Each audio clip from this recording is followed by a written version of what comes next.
kababayan, sa oras na ito, i-check po natin ang status ng mga pangunahing dam sa Luzon. Kabilang po dito ang Magat, Pantabangan at Angat Dam. So unahin po natin itong Angat Dam. Matatagpuan sa Norzagaray, Bulacan. Dito nagagaling ang supply ng tubig para sa irigasyon, pati na ang domestic consumption ng ating mga kababayan dito sa Metro Manila at mga karatig bayan. Base sa Pag-asa, ang ating current water level ay nasa 197.90 meters at within 24 hours nabawasan po yan ng 0.31 meter. Punta naman tayo sa Magat Dam na matatagpuan sa Isabela. Dito nanggagaling ang tubig pang irigasyon sa mga sakahan sa Hilagang Luzon. Ayon sa data, ang ating current water level ay nasa 171.58 meters kumpara noong isang araw with 172.10 meters. So within 24 hours nabawasan po yan ng 0.42 meter. Samantala sa Nueva Ecija naman, matatagpuan ang Pantabangan Dam kung saan nagbumula ang patubig para sa mga sakahan sa gitna ng Luzon. Ayon sa ahensya, ang ating current water level ay nasa 187.03 meters at within 24 hours nabawasan rin po yan ng 0.33 meter. So bagamat bahagyang bumababa ang ating mga water levels, wala naman dapat ipangamba sa kakulangan sa tubig. Pero syempre, mas mainam na magtipid at maging wasto sa paggamit ng ating water resources. Samantala, narito naman po ang pagtaya ng panahon sa mga pangunahing lungsod ng bansa.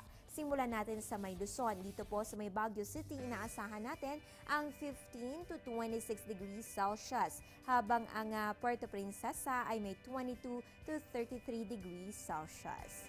Dito naman po sa May Visayas, ang Iloilo at Bacolod ay parehong may 23 to 32 degrees Celsius, habang ang Metro Cebu at Tacloban ay parehong may 22 to 32 degrees Celsius.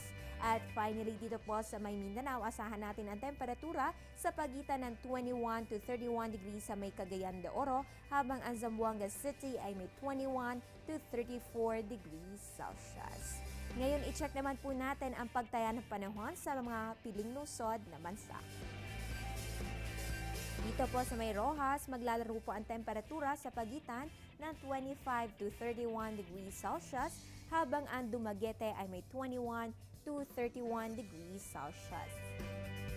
Asahan naman po natin ang temperatura between 24 to 35 degrees Celsius sa may General Santos City, habang ang Tagbilaran ay may 21 to 31 degrees Celsius.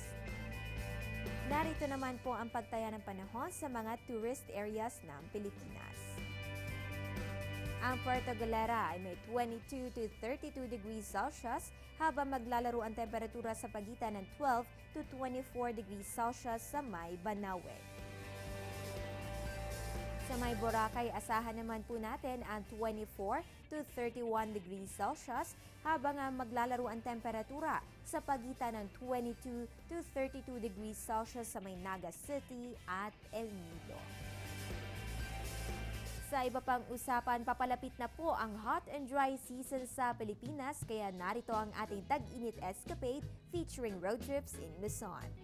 Kung kayo ay surfing enthusiast o gustong matry mag-surfing pero hindi pa muna makakapunta ng Baler, aba mag-road trip muna papuntang La Union, ang closest surfing capital from Manila. With the 5th longest coastline in the world, ang San Juan ay recommended for a variety of surfing spots to everyone. Pwede ring subukan ang pottery session sa La Union o kaya naman mag-historical tour at pumunta sa Pindangan Ruins, Tomb of the Unknown Soldiers at iba pa. Kaya bilang gabay naman sa ating panahon ngayong araw sa May La Union, ayon po sa Pag-asa, makakaranas tayo na at times cloudy skies with rain showers, habang ang temperatura ay nasa pagitan ng 24 to 31 degrees Celsius.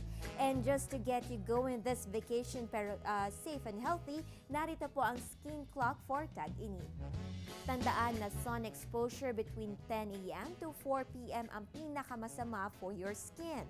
To lessen its negative effects, gumamit ng at least SPF 15 sunscreen 20 minutes bago lumabas ng inyong mga tahanan. Bumili ng sunscreen na may broad spectrum coverage of UVA UVB sunscreens at mag-reapply ng sunscreen every 2 to 4 hours, lalo na kung kayo ay magsiswimming. For more panahon ng tag-init tips, pumunta lamang sa Panahon TV Facebook page, like and share. Interview with a weather forecaster ang tabayanan sa aming pagbabalik.